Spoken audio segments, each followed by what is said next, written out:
Worship does look pretty strange for someone who'd not normally be a part of church.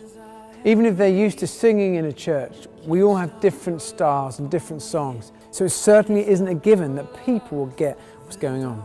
We believe that worship is an important part of Alpha. When we invite someone along, we want them to have an experience of what being a part of church is about. And so it's important that they see all aspects of what makes up church.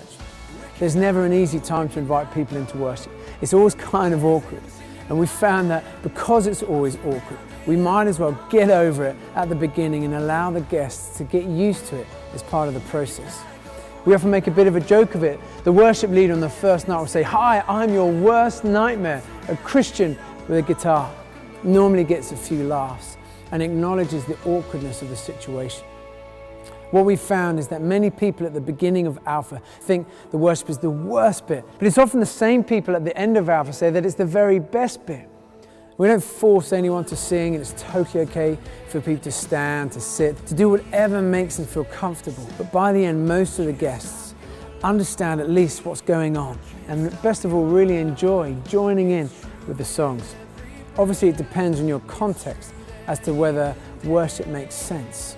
If you've only got a few friends in your uni dorm, then it might feel weird to sing together, whereas at a church with a larger group, it might be more appropriate. It's up to you to decide where worship fits in. It's also best to make sure that you've got someone who can actually play guitar and sing. It's best if people's first experience of worship, even if it is going to be a bit awkward, is at least vaguely in tune. Perhaps the most important part of having worship as part of Alpha is that worship is more than just singing songs. It's a spiritual act. It changes things. When we worship, we enter into God's presence, and it's in His presence that the Holy Spirit changes us. By having worship on Alpha, we change the spiritual atmosphere and we're drawn together towards God. We might not realize it, but God really does amazingly profound things in our times of worship. I can think of friends who've done worship who have encountered God. They've been overwhelmed by a sense of His love. They've found themselves weeping in the singing in the worship, not fully understanding what's going on.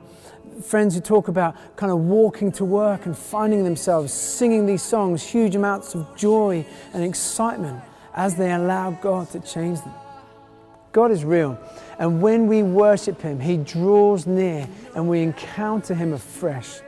And it's a wonderful opportunity to allow those coming to Alpha to experience the presence of God in a totally different, life-changing way. Worship on Alpha gives people a glimpse of what the Christian life looks like, and it invites them to give it a try. And we hope and pray, perhaps, to encounter God.